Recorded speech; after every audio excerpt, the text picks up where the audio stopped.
میرے دل میں ایک عجیب سی ہلچل مچی ہوئی تھی۔ دماغ بالکل سن ہو چکا تھا۔ نانی زیادہ روئی تھی کہ ان کی اتنی زیادہ طبیعت خراب ہو گئی تھی کہ ماموں اور خالہ فوراً ہی انہیں ہسپتال لے کے بھاگے تھے۔ میری نانی اماں کو ہارٹ اٹیک ہوا تھا۔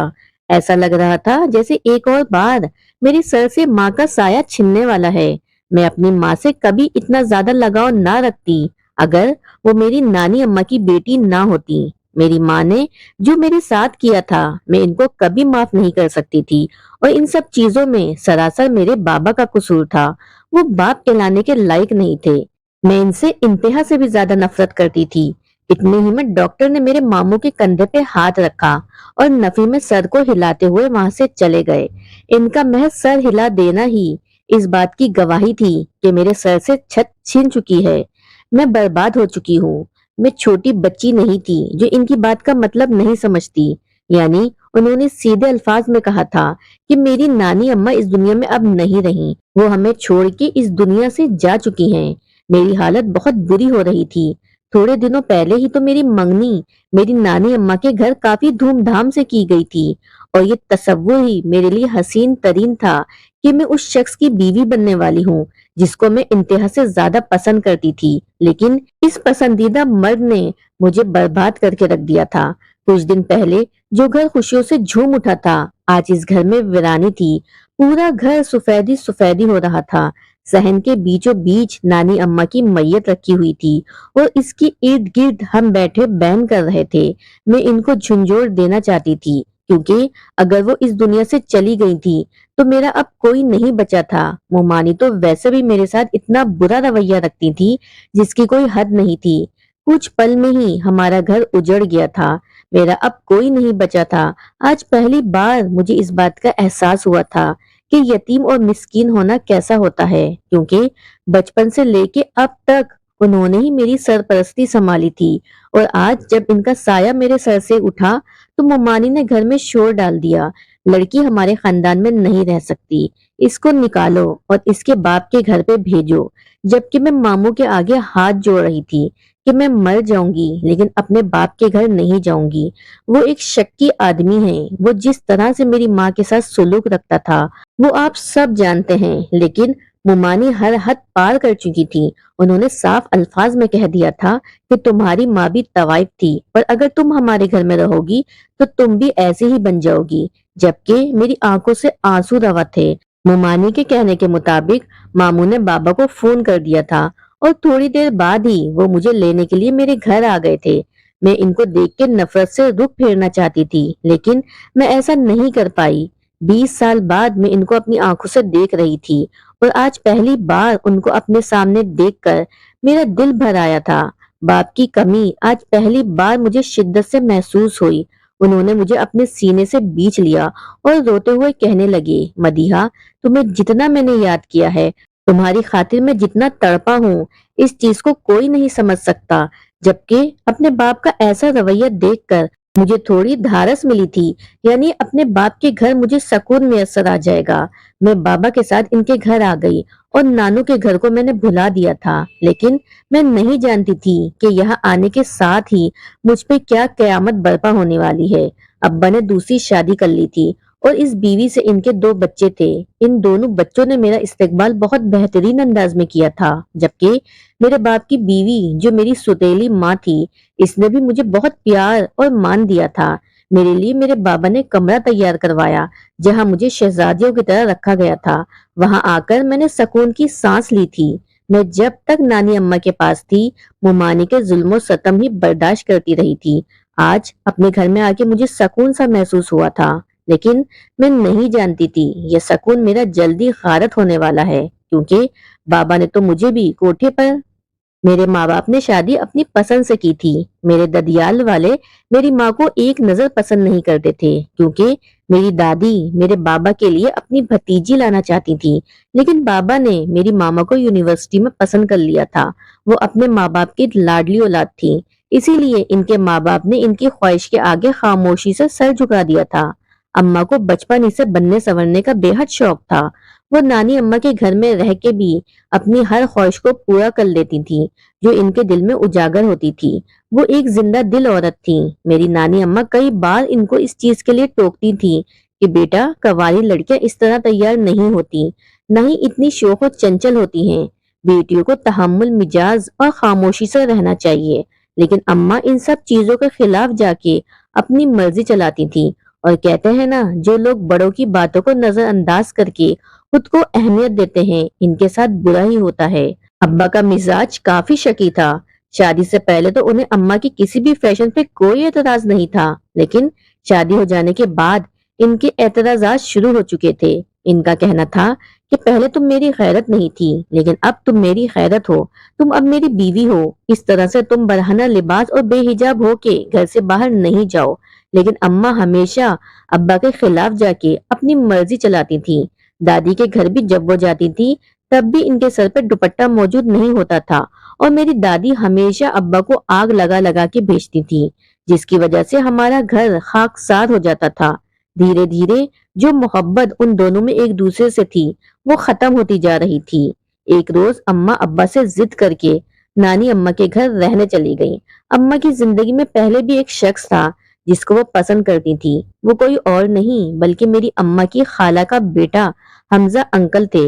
نانی اماں نے حمزہ انکل کو اس لیے منع کیا تھا کیونکہ وہ ایک نشئی آدمی تھا، اسی لیے نانی اماں نے ان کو انکار کر دیا تھا، اور اسی دوران اماں کو یونیورسٹی میں بابا نے پرپوز کیا تھا، جس کو انہوں نے قبول کر کے اپنی ماضی کے بارے میں بابا کو بتا دیا تھا۔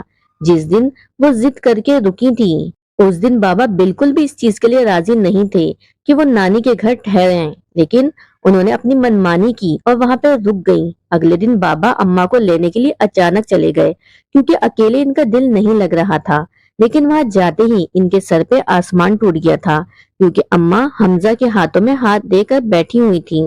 حمزہ شاید ایک بار پھر ان کو اپنی محبت کے جال میں پھنسانا چاہتا تھا۔ ویسے بھی ابا کا شکی مزاج اماں کو بہت زیادہ دل برداشتہ کر چکا تھا کہ اب وہ ان سے عاجز آ گئی تھیں، اور یہی حمزہ نے جب انہیں اپنی موجودگی کا احساس دلایا تو وہ ان کے ساتھ بیٹھ کے باتیں کرنے لگی۔ شاید ان کی پرانی محبت جاگ اٹھی تھی، لیکن یہ منظر ابا کے لیے بہت زیادہ آگ لگا دینے والا تھا۔ انہوں نے ایک گرجدار آواز میں اماں کو مخاطب کیا اور غصے کے عالم میں اماں کو گھسیٹتے ہوئے گھر لے آئے۔ ان کو سمجھنے کا موقع دیے بغیر انہوں نے اماں کو گھر لاتے ہی دھن کر رکھ دیا۔ ان کو اپنی مردانگی کا احساس دلایا کہ وہ اپنی عزت کو کس طرح قابو کرنا جانتے ہیں۔ اماں بہت گڑ گڑائیں کہ اب وہ ایسا دوبارہ نہیں کریں گی، لیکن ابا نے پورے خاندان میں یہ ڈھنڈورا پیٹ کے بتایا کہ میری اماں کس طبیعت کی مالک ہیں۔ اسی دوران میں میری اماں امید سے ہو گئی تھی اور میں دنیا میں آنے والی تھی۔ میرے ابا خوشی سے نہال ہو چکے تھے۔ ان کا بس نہیں چل رہا تھا کہ وہ میری ماں کو سر آنکھوں پہ بٹھائیں۔ انہوں نے تمام رنجشوں کو بھلا کر اماں کو ایک بار پھر سے پورے دل سے قبول کر لیا تھا، لیکن وہیں ان کی خود سر طبیعت نے ایک بار پھر ان کو بابا سے دور کر دیا تھا۔ آخری وقت پر محض نانی اماں نے امی سے اتنا کہا تھا کہ تم کچھ روز کے لیے میرے گھر آ جاؤ، آخری وقت میں تمہارا مجھ سے بہتر خیال کوئی نہیں رکھ سکتا۔ جبکہ اماں نے ابا کے سامنے کچھ اس طرح سے یہ بات پیش کی کہ بابا اتنا غصہ ہو گئے کہ انہوں نے صاف انکار کر دیا۔ لیکن جب نانی اماں خود چل کر ابا کے پاس آئیں تو انہوں نے ان کی عمر کا لحاظ رکھتے ہوئے اماں کو روانہ کر دیا تھا، لیکن شاید وہ بیٹے کی آس لگا کے بیٹھے ہوئے تھے، اور جب میں پیدا ہوئی تو انہوں نے میری ماں کے منہ پہ صاف کہہ دیا تھا کہ یہ اولاد میری نہیں ہے، یہ گن تمہارے عاشق حمزہ کا ہے، اب مجھ سے واسطہ امید تعلق رکھنے کی تمہیں ضرورت نہیں ہے۔ یہ میری ماں کی عزت پہ کاری وار تھا جو وہ برداشت نہیں کر پائیں، اور انہوں نے اسی وقت فیصلہ لے لیا تھا کہ وہ ابا سے خلا لیں گی۔ جبکہ ابا کو چند روز بعد اپنی غلطی اور اپنی باتوں کی سنگینی کا احساس ہو چکا تھا۔ وہ اماں کو منانے کے لیے گھر آ گئے تھے، لیکن اماں نے اس طرح سے واویلا مچایا کہ مجبوراً ماموں کو ان کے لیے خلا کے پیپرز تیار کروانے پڑے اور انہوں نے بابا سے طلاق لے لی۔ اماں کی عدت مکمل ہوتے ہی حمزہ انکل ایک بار پھر میری نانی کے پاس آ کر اماں کو اپنانے کی خواہش ظاہر کر چکے تھے۔ اس نے اس دوران نشہ مکمل طور پہ چھوڑ دیا تھا۔ اسی چیز کو مد نظر رکھتے ہوئے نانا نے اماں کی شادی حمزہ انکل سے کروا دی اور ساتھ میں نکاح نامے پہ میری پوری ذمہ داری ان کے سر ڈال دی۔ لیکن کہتے ہیں نا، سوتیلا باپ سوتیلا ہی ہوتا ہے۔ انہوں نے سوتیلے ہونے کا بھرپور ثبوت دیا تھا۔ حمزہ انکل نے امی کی شادی کے بعد خود بھی شادی کر لی تھی۔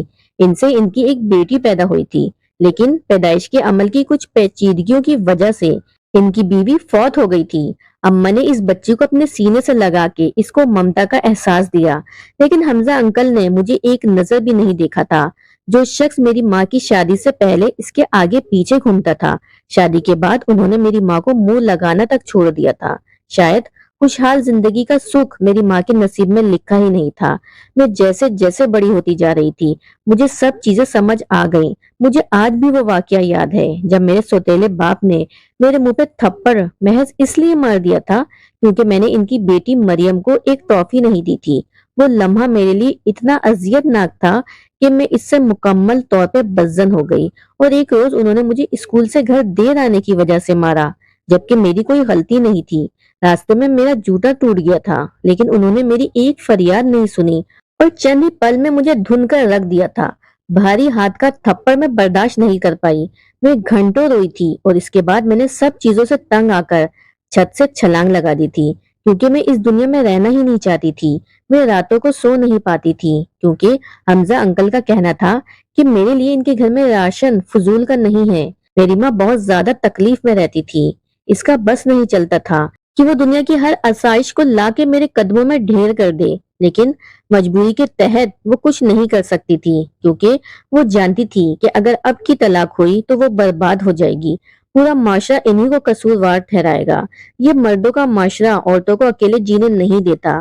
میرے اس عمل کے بعد میری ماں اتنا زیادہ ڈر گئی تھی کہ انہوں نے کچھ سوچ کر مجھے میری نانی ماں کے حوالے کر دیا تھا، جبکہ میں چند دنوں میں ہی اپنی سگی ماں کو بھول کر اپنی نانی ماں میں مگن ہو گئی تھی۔ وہ عورت اتنی عظیم تھی کہ جس کی کوئی مثال نہیں تھی۔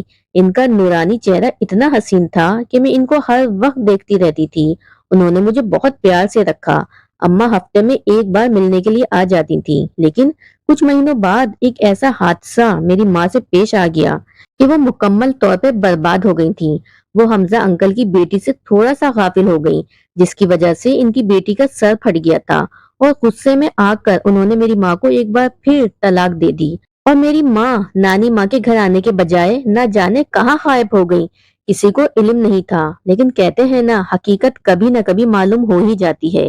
میری ماں بے بسی کی اس انتہا پہ پہنچ گئی تھی کہ اس نے نانی کے گھر آنے کے بجائے اپنا راستہ الگ کر لیا تھا، اور وہ کوٹھے کے بازاروں میں چلی گئی تھی۔ میری نانی نے جب یہ سنا تو اپنی بیٹی تک یہ پیغام پہنچایا کہ آج بھی ان کے لیے ان کے گھر کے دروازے کھلے ہوئے ہیں، لیکن انہوں نے انکار کر دیا تھا کہ وہ وہیں پہ رہنا چاہتی ہیں۔ میرے ماموں کی شادی نانی نے کچھ عرصے بعد کر دی، اور یہیں سے میرا برا وقت شروع ہو گیا تھا۔ میری ممانی کا رویہ مجھ سے اتنا برا ہوتا تھا کہ میں رو رو کے اپنا برا حال کر لیتی تھی۔ وہ نانی ماں سے چھپ کر کبھی میرا ہاتھ جلا دیا کرتی تھی، تو کبھی کھانوں میں بے تحاشا مرچیں ڈال کر میرے سامنے پیش کر دیتی تھی۔ ان کا کہنا تھا کہ تمہاری وجہ سے ان کے بچوں کا حق مارا جاتا ہے، ان کی دادی صرف تم سے پیار کرتی ہیں، جبکہ میں اب نانی ماں کے کمرے کے علاوہ کہیں نہیں رہتی تھی۔ میرا تمام خرچہ میرے ماموں اٹھاتے تھے، اور یہ حکم میری نانی کی جانب سے تھا، جس کو وہ چاہ کے بھی مسترد نہیں کر پائے۔ میری تمام پڑھائی کا خرچہ انہی کے ذمہ تھا۔ میں جیسے ہی یونیورسٹی میں آئی تو میری نانی ماں نے مجھے تاکید کر دی کہ بیٹا، تیری شادی میں اپنی پسند سے کروں گی، تو کسی کو پسند نہ کرنا۔ تیری ماں نے جو اپنے لیے پسند کیا تھا وہ میں دیکھ چکی ہوں، جبکہ میں نے انہیں یقین دلایا تھا کہ میں مر جاؤں گی لیکن ایسا کام نہیں کروں گی جس سے آپ کی عزت و آبرو پہ کوئی آنچ آئے۔ ویسے بھی میں اپنی زندگی میں اتنی تکلیف برداشت کر چکی تھی کہ کوئی اور صدمہ لینے کی ہمت نہیں تھی۔ میں نے نہ کبھی اپنی نانی ماں سے اپنے سگے باپ کے بارے میں پوچھا تھا، اور نہ ہی اپنی ماں سے پوچھا تھا، کیونکہ میں جانتی تھی جو شخص اتنا زیادہ میری ماں کے ساتھ برا کر سکتا ہے وہ میرے ساتھ کچھ بھی کر سکتا ہے۔ میری ماں اکثر جب بھی بابا کا ذکر کرتی تھی تو ان کی آنکھوں میں نمی آ جاتی تھی، اور وہ نمی میرے دل چیر کے رکھ دیتی تھی۔ یونیورسٹی میں میرا پہلا دن ہی بہت برا ثابت ہوا تھا، کیونکہ میری پہلی ملاقات ہاشم سے ہوئی، اور وہ دیکھنے میں بلا کا حسین تھا۔ میں نانی اماں سے عہد و پیما باندھ کے آئی تھی کہ میں کسی کو پسند نہیں کروں گی، لیکن شاید ہاشم واحد شخص تھا جس کو دیکھتے ہی میرا دل پسلیاں توڑ کے باہر آنے کو مچل رہا تھا۔ مجھے پہلی نظر کی محبت ہو گئی تھی۔ میں اب سارا وقت یونیورسٹی میں ہاشم کے ارد گرد ہی گزارتی۔